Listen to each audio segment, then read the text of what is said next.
నమస్కారం. రవి కిరణాల న్యూస్ స్వాగతం. ముందుగా ముఖ్యాంశాలు. 4 రోజుల దావోస్ పర్యటన ముగించుకున్న సీఎం చంద్రబాబు పర్యటన ద్వారా రాష్ట్రానికి 2.5 లక్షల కోట్ల పెట్టుబడులు సాకారమయ్యాయని వెల్లడి. గూగుల్, ఐబీఎం సీఈఓలు లక్ష్మీ మిట్టల్ సహా 16 మంది పారిశ్రామికవేత్తలతో సమావేశం. రేపు ఉదయం హైదరాబాద్ కు చేరుకుని అమరావతి విధుల్లో పాల్గొనున్న సీఎం.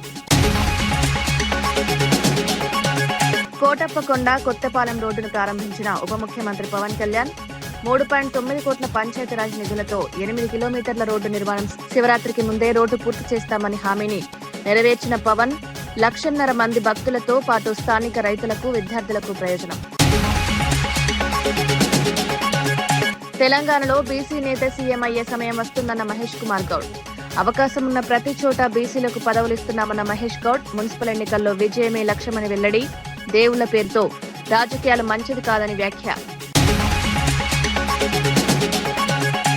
5 ఏళ్లు మొద్దు నిద్రలో ఉన్న జగన్ కొత్త డ్రామాకు తెరతీశారన్న నిమ్మల రామానాయుడు. జగన్ పాదయాత్రకు ప్రకటనపై నిమ్మల విమర్శలు. అధికారం కోల్పోయిన తర్వాత పాదయాత్ర గుర్తొచ్చిందని ఎద్దేవా. రాష్ట్రంలో వైసీపీ శకం ముగిసిందని వ్యాఖ్య.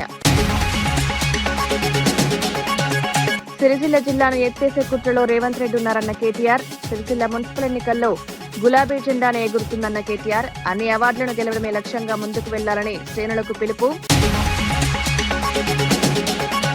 కేసీఆర్ ప్రభుత్వం ఏర్పాటు చేసిన కొత్త జిల్లాలను రద్దు చేయడమే ప్రస్తుత కాంగ్రెస్ ప్రభుత్వ అసలు ఎజెండా అని బీఆర్ఎస్ వర్కింగ్ ప్రెసిడెంట్ కేటీఆర్ తీవ్ర విమర్శలు చేశారు. జిల్లాల ఏర్పాటు అశాస్త్రీయమని చెబుతూ రిటైర్డ్ జడ్జిలతో కమిషన్ వేయడం వెనుక రాజకీయ కుట్ర దాగి ఉందన్నారు. రాజన్న సిరిసిల్ల, పెద్దపల్లి, జగిత్యాల వంటి జిల్లాలను రద్దు చేయాలన్న ఆలోచన ప్రజలకు తీవ్ర నష్టం చేస్తుందని హెచ్చరించారు. జిల్లాల రద్దుతో పాటు జిల్లా పరిషత్ ఎన్నికలు పెట్టకుండా తప్పించుకునేందుకు ప్రభుత్వం ప్రయత్నిస్తోందన్నారు. కేసీఆర్ ప్రజల సౌలభ్యం కోసం జిల్లాలు ఏర్పాటు చేశారని, వాటిని తొలగిస్తే ప్రజలే తగిన గుణపాఠం చెప్తారని హెచ్చరించారు. ఈ వ్యాఖ్యలు రాష్ట్ర రాజకీయాల్లో కలకలం రేపాయి. జిల్లాలనేదో మేమేదో గతంలో అశాస్త్రీయంగా చేసినామంట.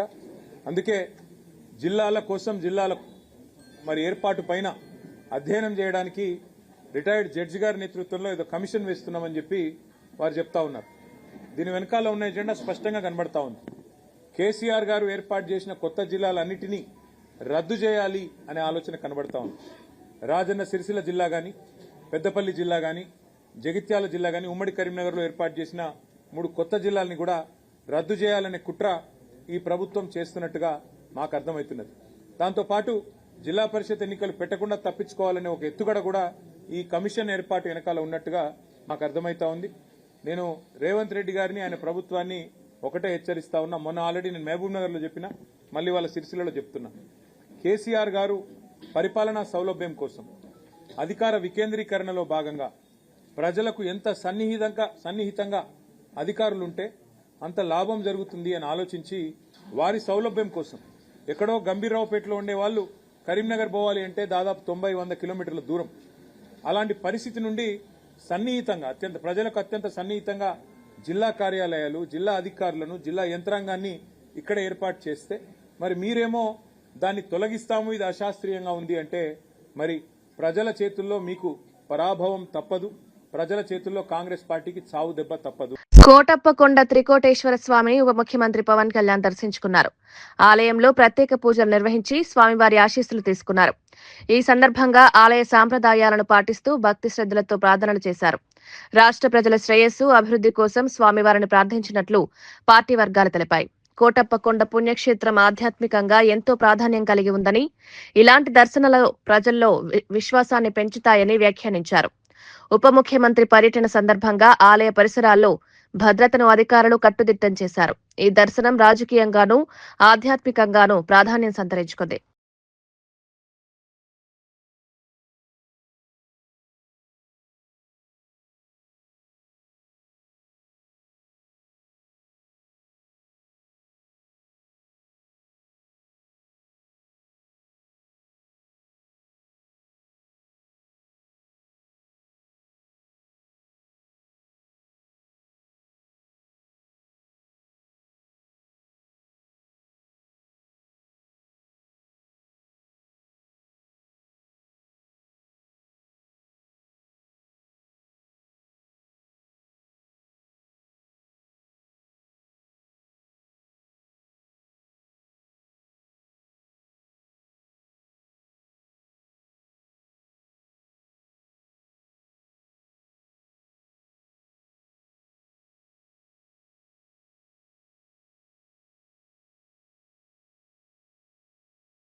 మహాత్మా గాంధీని గౌరవించడంలో బీజేపీ ప్రభుత్వం విఫలమవుతోందని టీపీసీసీ అధ్యక్షుడు మహేష్ కుమార్ గౌడ్ తీవ్ర విమర్శలు చేశారు. మహాత్మా గాంధీ జాతీయ గ్రామీణ ఉపాధి హామీ పథకం నుంచి గాంధీ పేరును తొలగించడం రాజకీయ ద్వేషానికి నిదర్శనమన్నారు. గాంధీ పేరు వినగానే సోనియా గాంధీ, రాహుల్ గాంధీ గుర్తొస్తారనే ఉద్దేశంతోనే ఈ చర్యలు చేపట్టారని ఆరోపించారు. గాంధీ కుటుంబం త్యాగాల కుటుంబమని, ఆ చరిత్రను ఎవరూ తుడిచిపెట్టలేరన్నారు. గాంధీ ఆలోచనలు దేశానికి శాశ్వత మార్గదర్శకమని స్పష్టం చేశారు.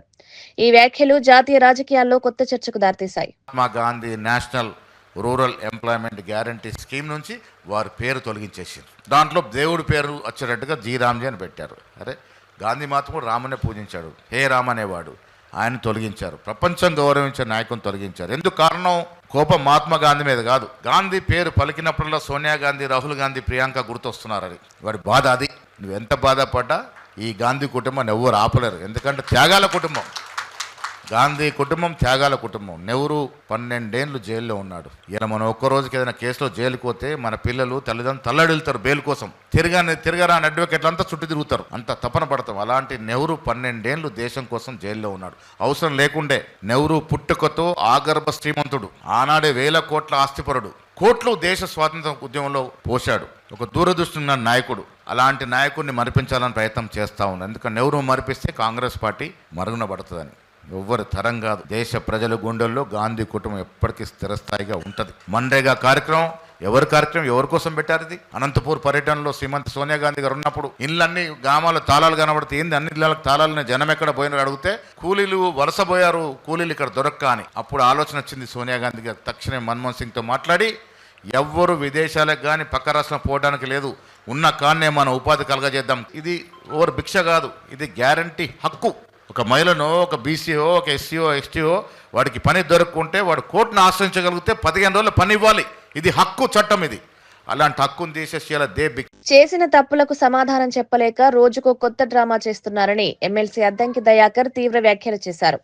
ఒక్కసారి అధికారం ఇస్తే కుటుంబం మొత్తం స్కామ్లలో ఇరుక్కుందని విమర్శించారు. ప్రజల దృష్టిని మళ్లించేందుకే రోజు కొత్త అంశాలు తెరపైకి తీసుకొస్తున్నారని ఆరోపించారు. అవినీతి ఆరోపణలపై స్పష్టత ఇవ్వకుండా రాజకీయ నాటకాలు ఆడుతున్నారని మండిపడ్డారు. ప్రజలు అన్ని గమనిస్తున్నారని, తగిన సమయంలో సరైన తీర్పు ఇస్తారని చెప్పారు. పాలనలో పారదర్శకత లేకపోవడమే ఈ పరిస్థితికి కారణమన్నారు. ఈ వ్యాఖ్యలు అధికార విపక్షాల మధ్య మాటల యుద్ధాన్ని మరింత పెంచాయి. ఎత్తుగడతో బావబామర్దులు ముందుకు పోతున్నా సరే మీరు ముఖ్యమంత్రి గారి ట్రాప్లో పడ్డరనే అంశం మీకు తెలియకపోవడం అనేది విచారకరం. అది కేసీఆర్ మీకు చెబుతుండో లేదో, లేదంటే జరుగుతున్న పరిణామాలని మీరు నిశితంగా గమనిస్తే మీకు మీరుగా స్వీయ రక్షణ కోసం మీరు చేసే తప్పులతో కూడిన ఎత్తుగడలు మిమ్మల్నే రాజకీయ పతనం వైపు నెడుతున్న పరిస్థితి మీకు అర్థమవలసిన అవసరం ఉన్నది. ప్రత్యేకించి కేటీఆర్ జిల్లాల ప్రతిపాదన అనేది ఆయనకు దగ్గరున్న 2-3 లీడర్లతో అని చెప్పి మీ జిల్లా ఎత్తేస్తారట అనే ఉద్దేశాన్ని తెర మీదకి తెచ్చి రాబోయే ఎన్నికల్లోనో తన మీద జరుగుతున్న ఈ నోటీసుల తంతుతోనో తప్పించుకోవాలని చూస్తున్నాను. మున్సిపల్ ఎలక్షన్స్ లక్ష్యంగా ఈ జిల్లాల మూవ్మెంట్ చేద్దామని ఒక ఆలోచనతో వచ్చింది వాళ్ళు. కానీ వాస్తవానికి జరిగింది ఏంటిది? జిల్లాల అంశంలో ఒక రిటైర్డ్ జడ్జితో, ఒక స్టాంటిటీతో, సైంటిఫిక్ అప్రోచ్తో చేస్తే ఎలా ఉంటుంది అని ఒక కమిటీ వేద్దామని ఆలోచన చేసిండ్రు. కానీ సికింద్రాబాద్ జిల్లా తీస్తారని, లేకపోతే నారాయణపేట జిల్లా తీస్తారని, లేకపోతే గద్వాల జిల్లా తీస్తారని, ఎక్కడికక్కడికి 33 జిల్లాలు తీసేస్తారని ఈ 3-4 ప్రచారం చేసుకుంటూ తిరగడాన్ని ప్రజలు నమ్మట్లేరు. ప్రత్యేకించి ఇది మున్సిపాలిటీల్లో ఎక్కువగా. ఆంధ్రప్రదేశ్ ముఖ్యమంత్రి చంద్రబాబు నాయుడు తన 4 రోజుల దావోస్ పర్యటన ముగించుకుని స్వదేశానికి బయలుదేరారు. ఈ పర్యటనలో సుమారు 36 కార్యక్రమాల్లో పాల్గొన్న ఆయన లక్ష్మీ మిట్టల్, థామస్ కురియన్, అరవింద్ కృష్ణ వంటి ప్రముఖ పారిశ్రామికవేత్తలతో భేటీ అయ్యారు. రాష్ట్రానికి భారీ పెట్టుబడులు తీసుకురావడమే లక్ష్యంగా ఈ పర్యటన సాగిందని ప్రభుత్వ వర్గాలు తెలిపాయి. ఏఐ, క్వాంటమ్ టెక్నాలజీ రంగాల్లో సహకారం కోరినట్లు వెల్లడించారు. ఈ పర్యటన ద్వారా ఏపీకి కొత్త అవకాశాలు తెరుచుకునే అవకాశం ఉందని విశ్లేషకులు అభిప్రాయపడుతున్నారు.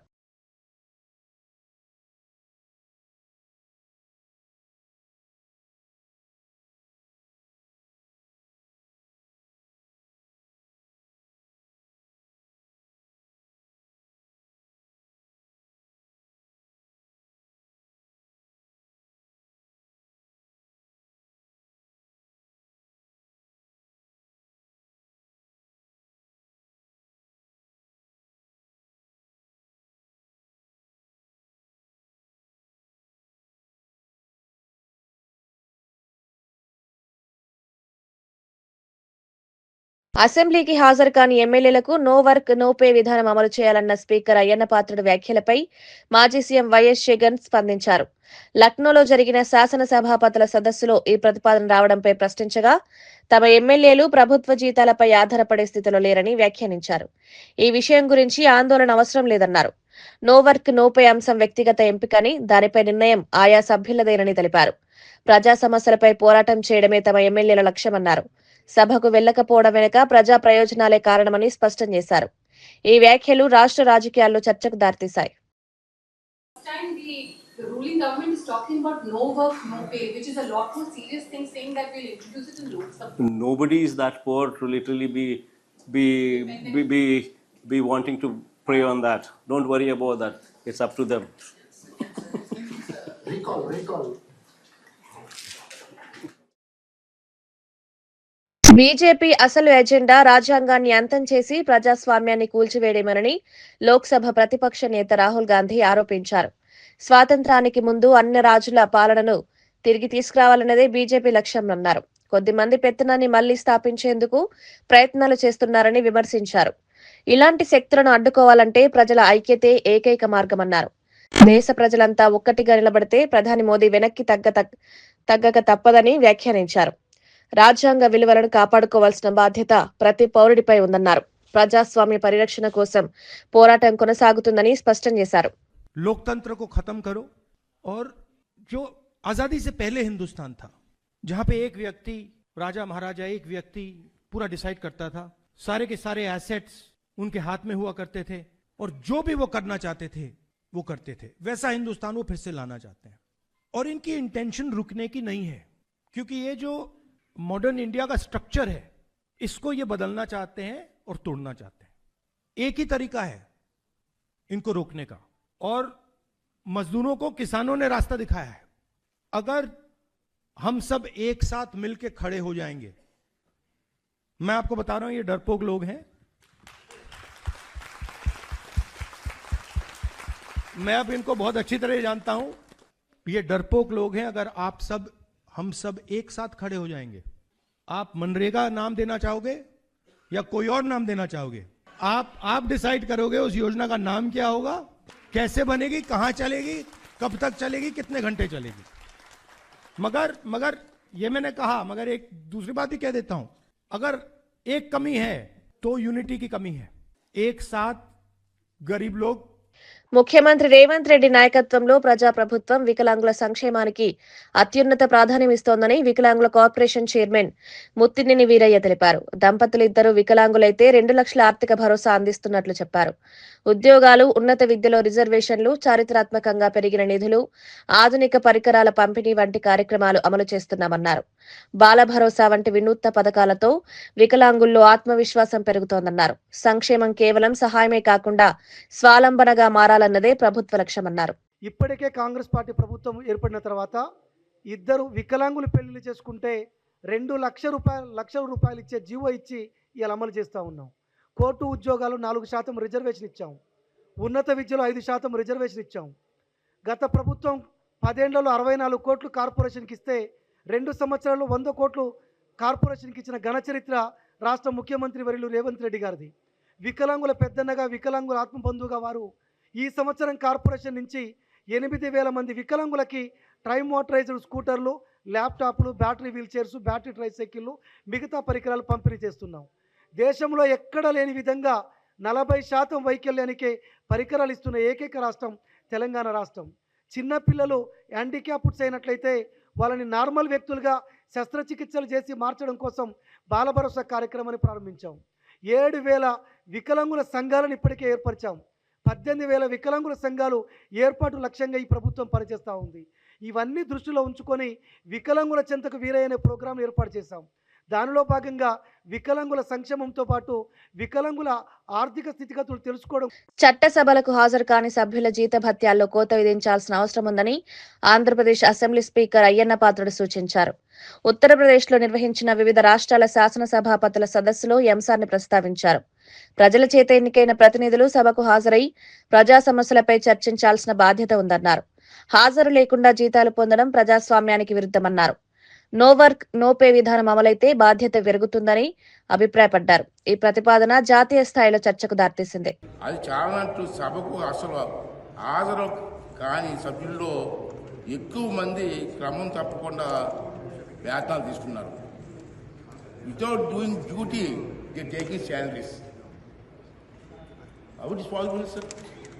సో నేను ఈ విషయంలో మీకు మనసు అందజేసేటే సభకు అసలు హాజరు కాని సభ్యుల్లో ఎక్కువ మంది క్రమం తప్పకుండా వేతనాలు తీసుకుంటున్నారు, బత్యాలు మాత్రం తీసుకుంటున్నారు. ఒక సభాపతిగా నాకు ఎంతో వేదన కలిగిస్తున్న విషయం ఇది. ఇలాంటి నైతిక ప్రవర్తనతో ప్రజల దృష్టిలో చులకన కాకుండా ఎలా ఉండగలుగుతారు? ఈ రకమైన అనైక్యత ప్రవర్తన ఎలా సమర్థించగలుగుతామని చెప్పి ఒకసారి మీరు అందరూ కూడా ఆలోచన చేయవలసిన అవసరం ఉంది. మనం చేస్తున్నాను. ఈ రకమైన వ్యవస్థలో శైలిని నిషేధించే నిబంధనలు లేవు కాబట్టి మరొక మార్గం చూపించాలని చెప్పి లోక్సభ స్పీకర్ గారికి ఈ సభాముఖంగా మనం చేసుకుంటున్నాం సార్. ఇది కేవలం ఆంధ్రప్రదేశ్ శాసన వ్యవస్థకు సంబంధించిన సమస్య కాదు. ప్రజలు ఇలాంటి ఉదాహరణ చూపించి ప్రజలందరినీ ఒకే ఘాటను కట్టకూడదు. ప్రజల నుండి వచ్చే విమర్శల నుండి ఎవరికీ మినహాయింపు ఉండకూడదని చెప్పి ఈ సందర్భంలో నేను చేస్తున్నాను. ఈ విషయంలో సార్ నా వైపు నుంచి 2 సూచనలు చేయదలుచుకున్నాను. ఒకటి, సభకు హాజరు కానిటువంటి వారిని నో వర్క్ నో పే, ఇది ఒక ఫస్ట్ టైం నేను మనం చేసిన నెంబర్ 1 సార్. అసెంబ్లీకి రాని వారికి, నో వర్క్ చేయని వారికి పేమెంట్ ఎందుకు ఇవ్వాలి? వై మస్ట్ మీకు పేమెంట్ అని చెప్పి శాలరీస్ అని చెప్పి నా సూచన సార్. నైని కోల్ బ్లాక్ అంశంలో బీఆర్ఎస్ ఎమ్మెల్యే హరీష్ రావుపై భువనగిరి కాంగ్రెస్ ఎంపీ చామల కిరణ్ కుమార్ రెడ్డి తీవ్ర కౌంటర్ ఇచ్చారు. టెండర్లపై కేంద్ర మంత్రి కిషన్ రెడ్డి ఇప్పటికే స్పష్టత ఇచ్చారని గుర్తు చేశారు. బీఆర్ఎస్ హయాంలో టెండర్లలో ఏం జరిగిందో కేంద్రం వివరించిందన్నారు. సీఎం రేవంత్ రెడ్డి తన బంధువులకు లాభం చేకూరుస్తున్నారన్న ఆరోపణలు అసత్యమన్నారు. సిట్ విచారణను తప్పుదోవ పట్టించేందుకే కేటీఆర్ హరీష్ రావు ఈ అంశాన్ని లేవనెత్తుతున్నారని మండిపడ్డారు. వాస్తవాలు ప్రజల ముందుకొస్తాయని స్పష్టం చేశారు.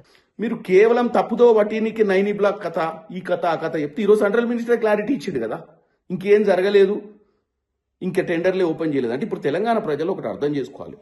పొద్దున్న లేస్తే ఈ బామర్దులకు ఒకటే ఒక ప్రక్రియ, మళ్ళీ ప్రజలు వీళ్ళని ఆదరిస్తారన్న నమ్మకం వాళ్ళకి లేదు.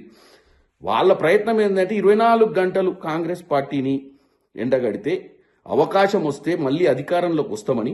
ఎందుకంటే ఎప్పుడు కాంగ్రెస్ పార్టీ అధికారంలోకి వస్తుందని వాళ్ళు అనుకోలే. నీ అంత పోకడా ఏం చేసినా నడుస్తుంది, మాకు తిరిగే లేదు, మాకు అపోజిషన్ లేదనుకున్న వాళ్ళకు సడన్ గా ప్రజలు షాక్ ఇచ్చారు. ఆ షాక్లకు వెళ్ళి కోలుకోకుండా రోజు చెప్పిందే చెప్పి నిన్న చెప్పిరు, ఇవాళ చెప్పిరు, రేపు చెప్తారు. ఎన్ని రోజులు చెప్తారు తెలంగాణ ప్రజలకు? మాకు చిత్తశుద్ధి ఉంది, మమ్మల్ని ప్రజాపాలనకు ప్రజలు అవకాశం ఇచ్చిర్రు, మాకు ప్రజలే న్యాయ నిర్ణేతలు, మేము 6 గ్యారెంటీలు ఇవ్వడానికి 100% ప్రయత్నం చేస్తున్నాం. ఇవాళ ఈ ఆర్థిక ఇబ్బందులు ఉండడం వల్ల 6 గ్యారెంటీలు ఏకకాలంగా ఇవ్వలేకపోయినాం. దీనివల్ల మీ హయాంలో మిగులు రాష్ట్రాన్ని అప్పుల రాష్ట్రం చేసినందుకు ఈ పరిస్థితి వచ్చింది. హరీష్ రావు గారు ఏడబడితే అడవై చౌరస్తాల మీద సభలల్లా లేదా ప్రెస్ మీట్లు పెట్టి 24 గంటలు ఈ 2 ఏళ్ల ప్రభుత్వాన్ని బద్నాం చేసి బంద్ చేసి మీ 10 ఏళ్ల హయాంలో మీరు దోచుకున్న విషయాన్ని తెలంగాణ ప్రజలు గమనించే మిమ్మల్ని ఇంటికి తరిమి కొట్టారు.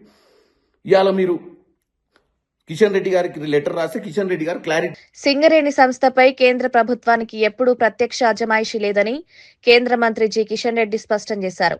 కాంగ్రెస్ హయాంలోనూ ఎన్డీఏ ప్రభుత్వంలోనూ ఇదే విధానం కొనసాగుతోందని తెలిపారు. తెలంగాణ అభివృద్ధిలో సింగరేణి కీలక పాత్ర పోషిస్తోందని, రాష్ట్ర ఆర్థిక వ్యవస్థకు ఇది వెన్నెముక లాంటిదన్నారు.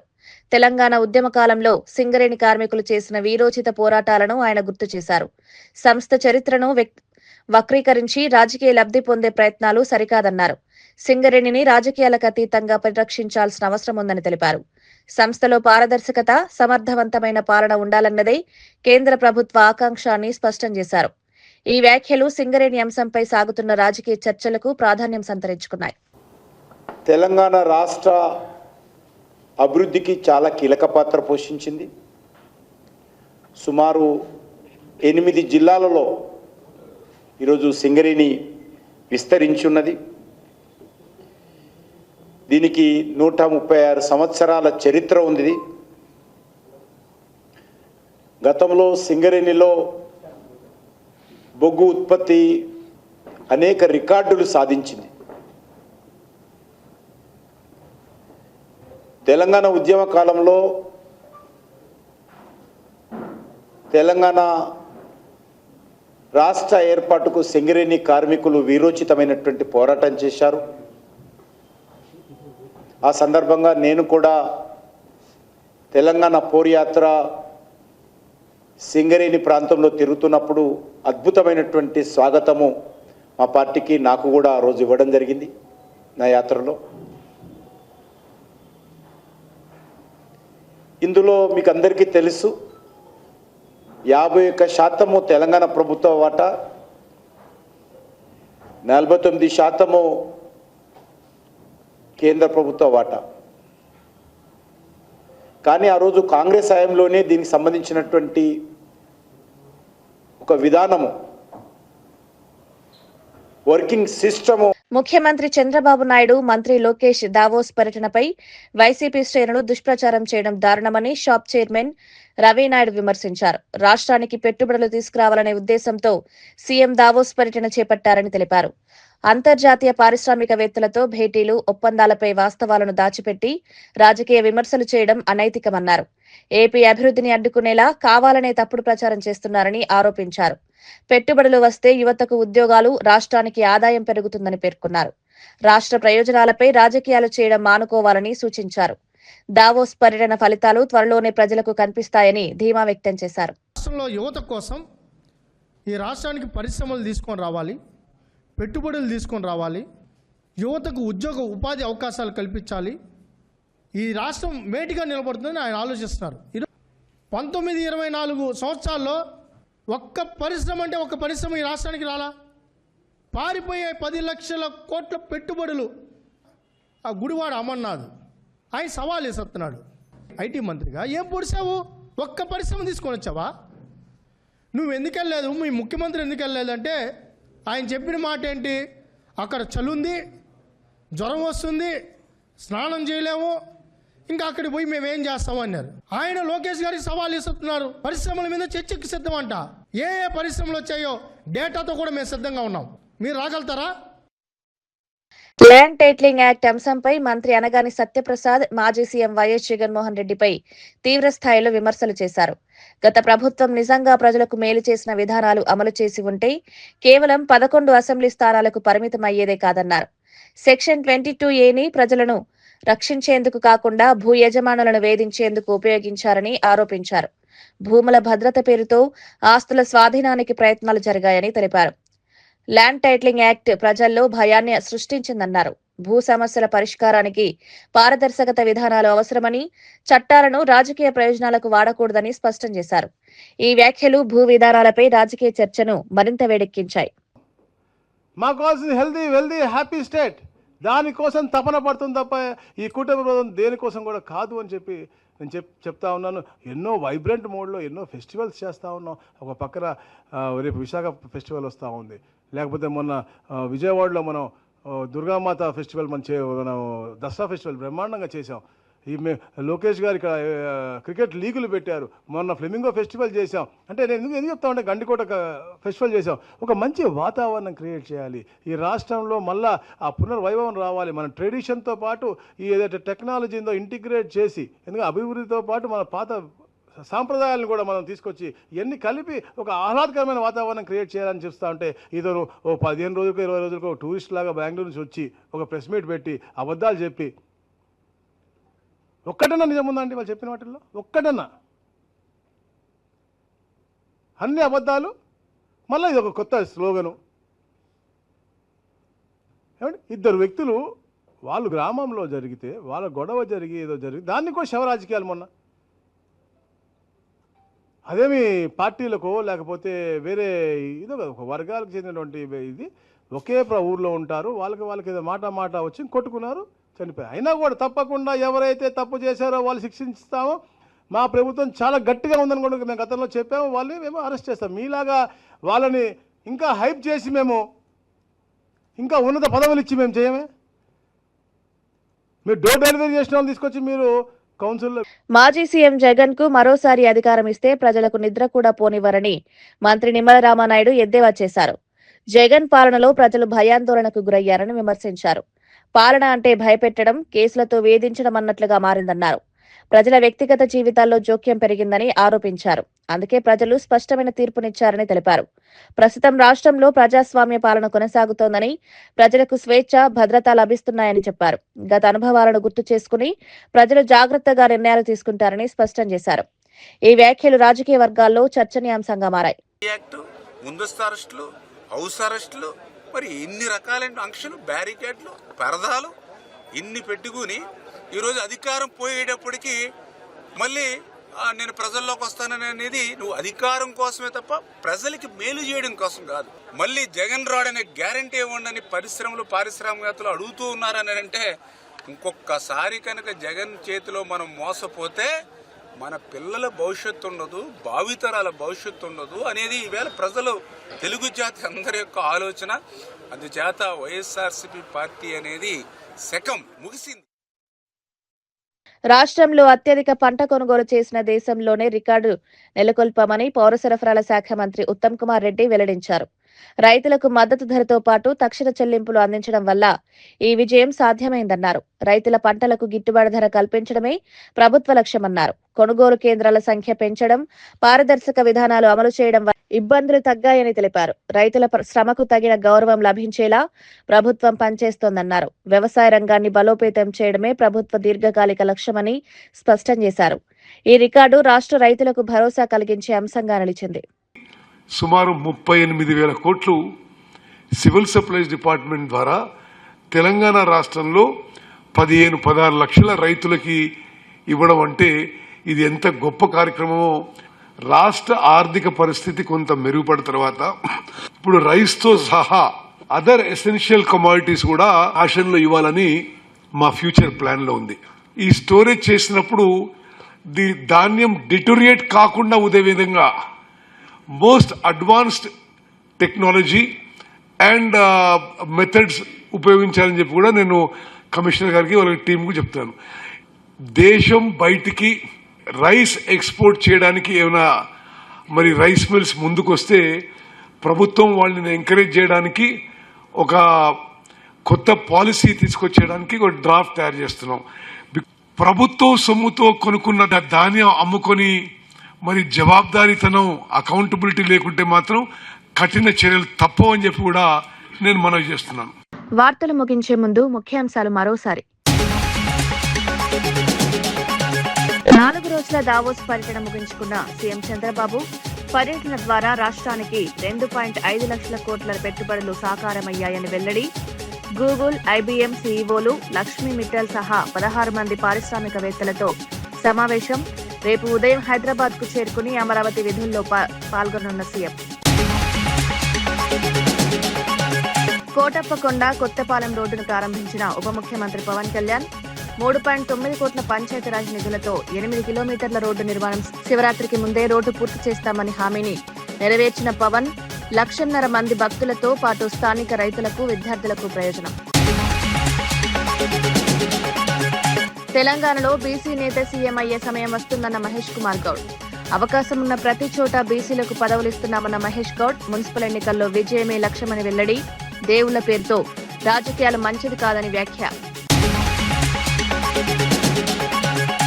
5 ఏళ్లు మొద్దు నిద్రలో ఉన్న జగన్ కొత్త డ్రామాకు తెరతీశారన్న నిమ్మల రామానాయుడు. జగన్ పాదయాత్రకు ప్రకటనపై నిమ్మల విమర్శలు. అధికారం కోల్పోయిన తర్వాత పాదయాత్ర గుర్తొచ్చిందని ఎద్దేవా. రాష్ట్రంలో వైసీపీ శకం ముగిసిందని వ్యాఖ్య. సిరిసిల్ల జిల్లాను ఎత్తేసే కుట్రలో రేవంత్ రెడ్డి ఉన్నారన్న కేటీఆర్. సిరిసిల్ల మున్సిపల్ ఎన్నికల్లో గులాబీ జెండాను ఎగురుతుందన్న కేటీఆర్. అన్ని అవార్డులను గెలవడమే లక్ష్యంగా ముందుకు వెళ్లాలని శ్రేణులకు పిలుపు.